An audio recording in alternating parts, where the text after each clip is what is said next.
Olá, bem-vindos a mais uma conversa aprofundada por aqui. Hoje o nosso foco está num tema que, olha, movimentou bastante o setor elétrico brasileiro recentemente, viu? Os desdobramentos da medida provisória 1212, aquela que mexeu com os prazos para projetos de energia renovável manterem um benefício importante nas tarifas de rede. Temos em mãos um estudo bem detalhado, sabe? Baseado em dados da Agência Nacional de Energia Elétrica, a ANEEL. Isso, e também do Operador Nacional do Sistema Elétrico, o ONS. Exato. E a nossa missão aqui é vasculhar esses dados para entender quem de fato conseguiu a prorrogação do desconto na tarifa de uso do sistema de transmissão, a TUSD. Ou na TUSD, né, a tarifa de uso do sistema de distribuição. Isso, ou na TUSD. E quais são as pedras no caminho desses projetos daqui para frente. Parece que nem tudo são flores, não é? Ok, vamos analisar isso ponto a ponto. Exatamente. A MP 1212, que foi publicada lá em abril de 2024, criou uma expectativa enorme no mercado. O ponto central foi oferecer um fôlego extra, mais 36 meses, para que usinas de fontes renováveis, principalmente eólicas e solares, pudessem entrar em operação comercial e ainda assim garantir aquele desconto, né, de no mínimo 50% na TUST ou TUSD. E esse desconto faz uma diferença considerável na viabilidade econômica dos projetos, claro. Faz toda a diferença. Vale lembrar o contexto. Essa MP beneficiou projetos que tinham solicitado a outorga 2 de março de 2022. Originalmente, pela Lei 9.427 de 1996, eles tinham 48 meses, ou seja, 4 anos, para começar a operar e ter direito ao desconto. Muitos estavam correndo contra o tempo, enfrentando desafios como atrasos na cadeia de suprimentos, licenciamentos, enfim. A MP veio como uma tentativa, digamos assim, de salvar parte desses investimentos. Mas não foi simplesmente estender o prazo para todo mundo, né? Tinha umas condições aí para cumprir. Precisamente. Não era automático, não.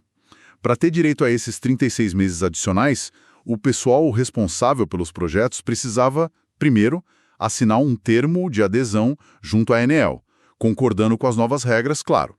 Segundo, tinham que apresentar uma garantia financeira robusta. Ah, a garantia. Sim, equivalente a 5% do valor total do investimento estimado no projeto, o que o mercado chama de CAPEX, né? Capital Expenditure.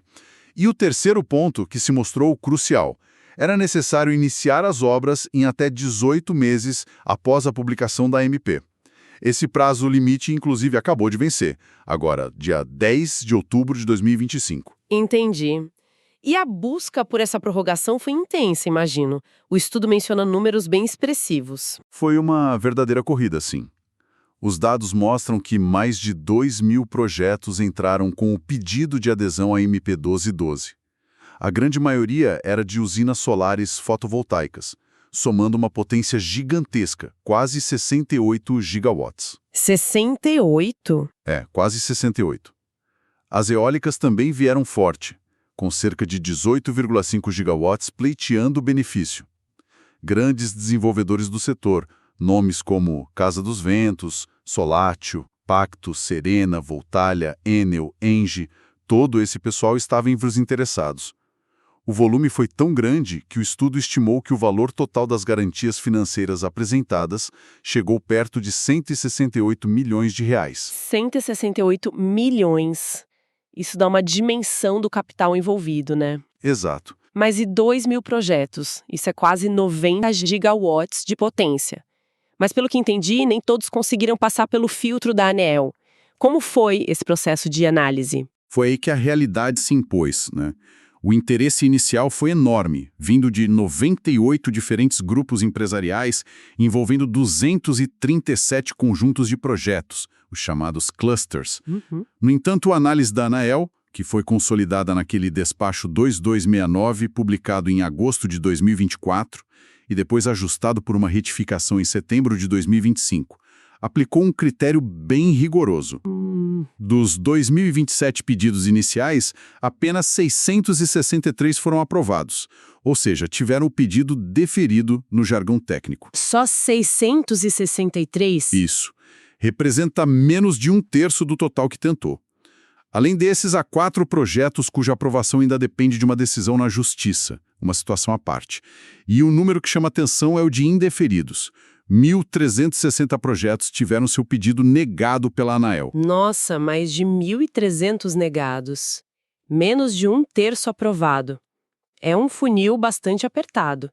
Isso sugere que muitos projetos talvez não tivessem a maturidade necessária ou não conseguiram apresentar as garantias a tempo, o que explica essa taxa de reprovação tão alta. Olha, o estudo não detalha os motivos individuais de cada indeferimento, mas a gente pode inferir algumas razões, né? A exigência da garantia financeira de 5% do CAPEX, por exemplo, pode ter sido um obstáculo para projetos com estrutura de capital mais frágil, ou que ainda não tinham fechado o financiamento, sabe? Outro ponto pode ser documentação incompleta, inconsistências no pedido de adesão.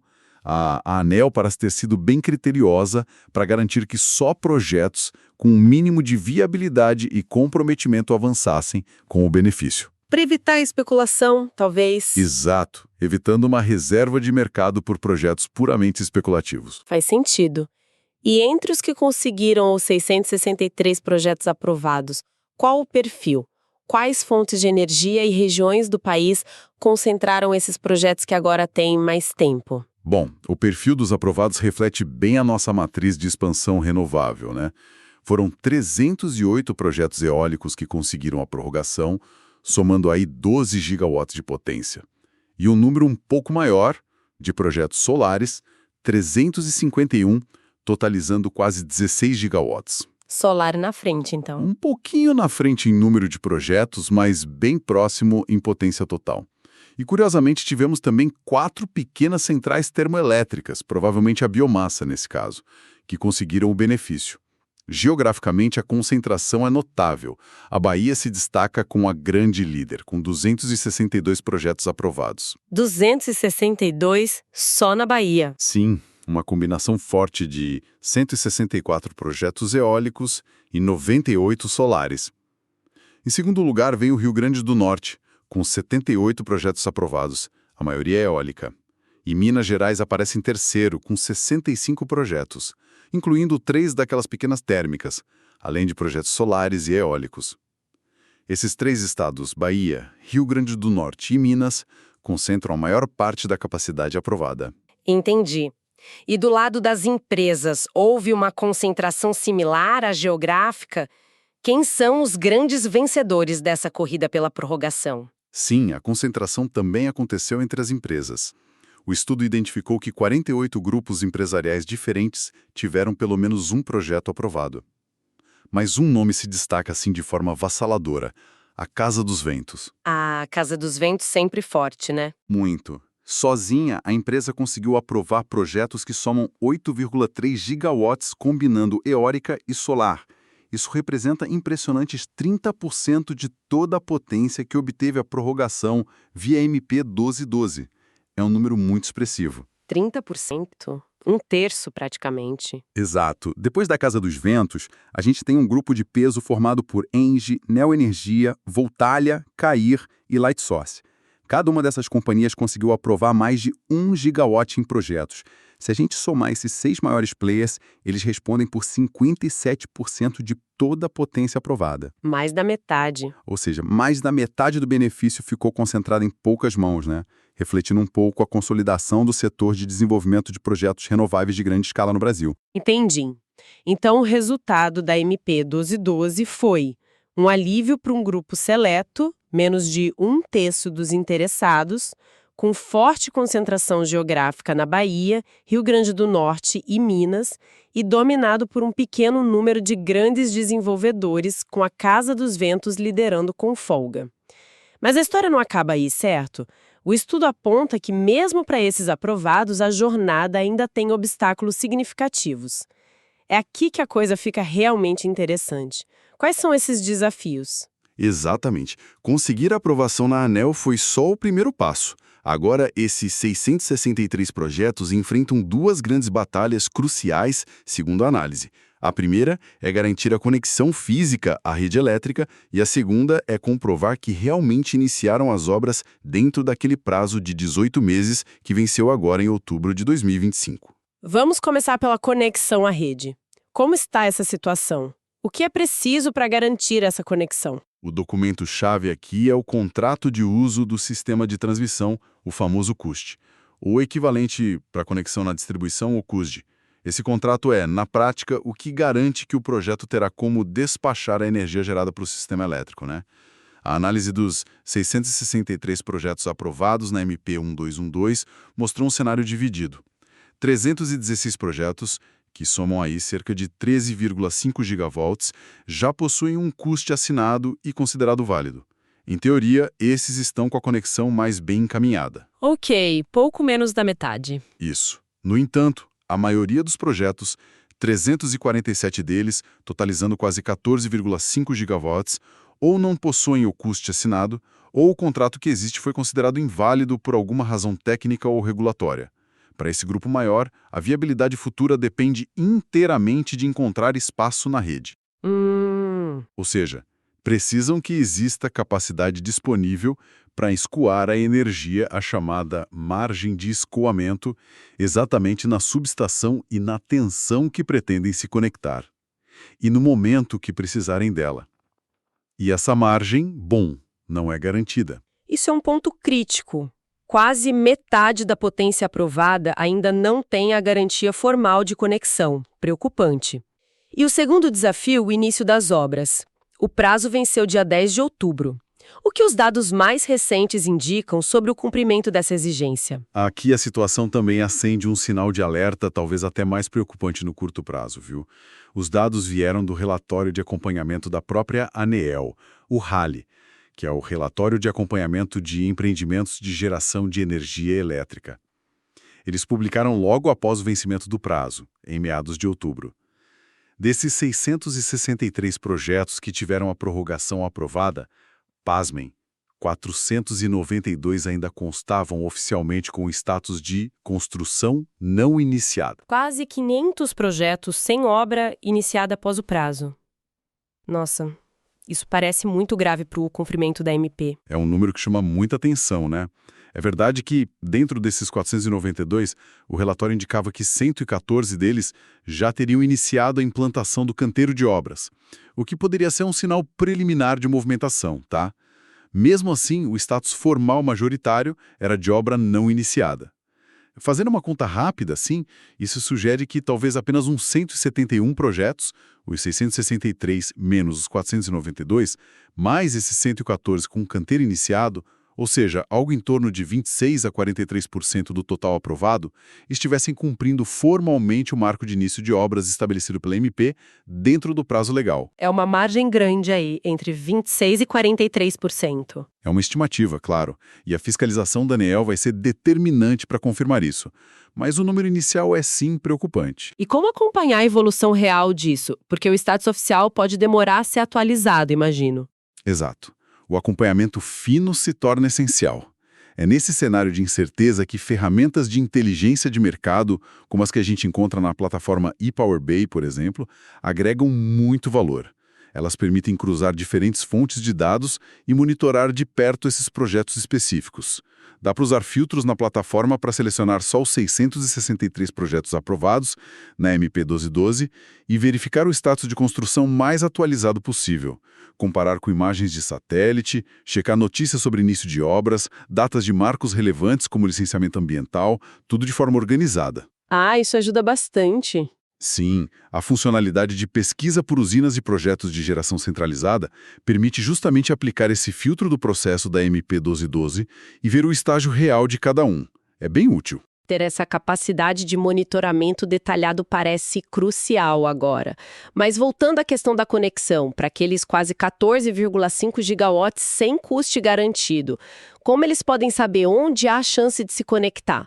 O ONS divulgou alguma informação sobre a disponibilidade de rede? Sim, o Operador Nacional do Sistema Elétrico, o ONS, deu um passo importante nesse sentido. Em julho deste ano, eles publicaram o que chamaram de Mapa de Margem de Escoamento. Esse mapa traz resultados indicativos da capacidade que ainda estaria disponível no Sistema Interligado Nacional, o SIN, para conectar novas usinas no período de 2025 a 2029. Ele cobre cerca de 600 pontos de conexão relevantes, tanto na rede básica de transmissão, quanto em instalações de interesse de geração compartilhada. 600 pontos. É bastante coisa. Mas aqui é preciso ter muita cautela. E o próprio ONS faz esse alerta. São dados indicativos. Eles não funcionam como uma reserva de capacidade, não garantem o acesso. E não substituem o processo formal que o gerador precisa fazer para solicitar a conexão. Tá? Além disso, essa fotografia da rede muda. O ONS planeja atualizar essas informações periodicamente, a cada 4 meses. Então, é um guia, mas não é uma certeza. Entendi. É um norte, mas a disputa pelo espaço real ainda vai acontecer. E o que acontece quando a gente cruza os projetos da MP 1212 sem ser com esse mapa de margem do ONS? O estudo fez essa análise? Fez sim, e os resultados são bem reveladores. O estudo da Power Bay pegou justamente esses 347 projetos aprovados sem ser o CPPS válido e comparou a localização e a potência deles com a margem indicativa informada pelo ONS para cada ponto de conexão. A primeira impressão, olhando os números totais, a soma de toda a margem disponível versus a soma de toda a potência buscando conexão, poderia até sugerir que tem espaço de sobra na rede. No agregado parece que sim. Parece. Porém, a análise precisa ser granular, feita ponto de conexão por ponto de conexão. E aí o cenário muda completamente.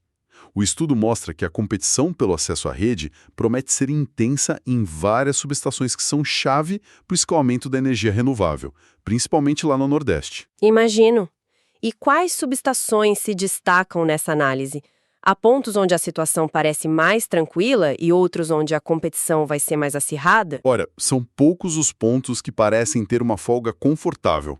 O estudo identificou só 3 subestações, onde a margem indicativa de escoamento era superior a 400 megawatts. E, ao mesmo tempo, a competição era relativamente baixa, ou seja, a relação entre a potência dos projetos da MP 1212 sem SUST, mirando aquele ponto, e a margem disponível ficou abaixo de 100%. Só 3? Quais são? São elas: Ribeiro Gonçalves, no Piauí, em 500 kV, Itabaiana, em Sergipe, em 230 kV, e Marmeleiro 2, no Rio Grande do Sul, em 525 kV. A subestação Marmeleiro 2, por exemplo, tinha a maior margem identificada no estudo, e tem um projeto eólico de 121,8 MW sem SURT mirando conectar ali, com prazo da MP estendido para 2030. Esses parecem ser os oásis nesse cenário todo. Interessante ver como essa análise ponto a ponto muda completamente a perspectiva. E imagino que visualizar isso ajude bastante, né? Com certeza. A complexidade é grande e visualizar os dados ajuda muito a entender a dinâmica. Ferramentas como os dashboards interativos disponíveis na plataforma ePower Bay, especialmente na seção de Market Follow-up, permitem fazer exatamente isso. É possível plotar num mapa os projetos aprovados na MP 1212, separando os que têm CUST dos que não têm, e cruzar com a informação de margem do ONS para cada subestação específica. Fica muito claro onde a disputa por um lugar ao sol na rede vai ser mais acirrada nos próximos anos. Quem está competindo com quem por aquele mesmo megawatt de capacidade. Muito útil essa capacidade de visualização para quem está planejando e investindo. E o contrário, além dos pontos com alguma folga, existe alguma subestação que represente um ponto de atenção especial, um gargalo crítico mesmo com a margem indicativa? Infelizmente, sim. O estudo acende um alerta vermelho para a situação da subestação Açu 3, no Rio Grande do Norte, que opera em 500 kV. Açu 3. Já ouvi falar de restrições lá. Exato. A situação lá é particularmente complexa e ilustra bem os desafios. Naquela subestação específica tem mais de 1 gigawatt em projetos que foram aprovados na MP 1212 e que já possuem custo assinado. Além deles, tem outros 280 megawatts que também foram aprovados na MP, mas que ainda não têm o custo. Ok, então temos projetos com e sem contrato mirando o mesmo ponto. Qual o problema central ali? O grande problema é que a subestação Açu 3 e a rede associada a ela já operam hoje com severas restrições de geração. O sistema elétrico local não consegue absorver toda a energia que as usinas já conectadas seriam capazes de gerar. Por questões de segurança e confiabilidade elétrica, esse fenômeno é conhecido como constrained off. Constrained off. Na prática, significa que mesmo as usinas que já estão operando e têm contrato, frequentemente precisam reduzir sua produção compulsoriamente. Perdem receita, claro. E qual a solução para isso? A solução são as obras de reforço na rede de transmissão, necessárias para aliviar essa restrição em Açu 3. Elas foram licitadas recentemente no leilão de transmissão 001 de 2024. No entanto, o cronograma oficial prevê que essas obras, que vão ser executadas por empresas como Eletrobras, EDP, BTG, Energisa, só fiquem prontas entre 2029 e 2030. 2029 e 2030? Isso, se não houver atrasos. Quer dizer que mesmo os projetos que conseguiram a prorrogação da MP e já têm o custe assinado para conectar em Açu 3, podem ficar anos sem conseguir gerar e vender toda a energia que poderiam? Isso impacta brutalmente a economia do projeto? Exatamente esse é o ponto crítico. O custe garante o direito à conexão, mas não garante que não haverá restrições operacionais.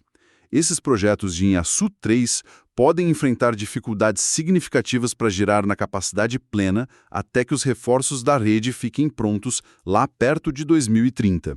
Isso afeta diretamente o fluxo de caixa, a rentabilidade esperada. Por isso, monitorar os dados reais de constrained off por subestação, algo que também pode ser feito com ferramentas como as da ePowerBay, é vital para qualquer análise de risco de projetos conectados ou planejando se conectarem em áreas com restrições conhecidas. O custe não é uma garantia de escoamento irrestrito, entende? Uau! Entendi perfeitamente. Esse exemplo de Açu 3 deixa claro como o cenário é bem mais complexo do que simplesmente conseguir a prorrogação do desconto na MP.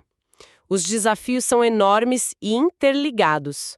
Temos projetos lutando contra o relógio para comprovar o início das obras. Sim. Uma competição que era feroz por espaço na rede em muitos pontos. Exato. E até mesmo locais já congestionados que podem limitar a geração de quem já tem o contrato. Juntando tudo isso, qual a perspectiva para esses quase 28 gigawatts aprovados? O que podemos esperar? Olha, a conclusão que emerge da análise é que a prorrogação concedida pela MP 1212, que basicamente adiou o fim do benefício do desconto na TUST e o TUSD para 2029 e 2030 para a maioria dos projetos aprovados, foi sim um alívio importante, talvez até necessário para muitos, mas está longe de ser uma solução mágica ou uma garantia de que todos esses projetos sairão do papel. Não é garantia, então. Definitivamente não. A execução efetiva desses quase 28 gigawatts aprovados, 12 de eólica e quase 16 de solar, enfrenta gargalos muito reais. Tem o gargalo da implementação física, conseguir os equipamentos, licenças e, de fato, iniciar e concluir as obras no novo prazo.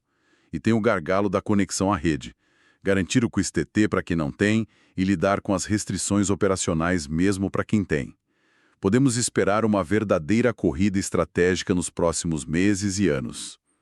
As empresas terão que ser muito eficientes para garantir a conexão nos poucos pontos onde ainda existe margem. E vai ter uma pressão enorme sobre os prazos de obras e, claro, sobre o cronograma dos reforços na rede de transmissão.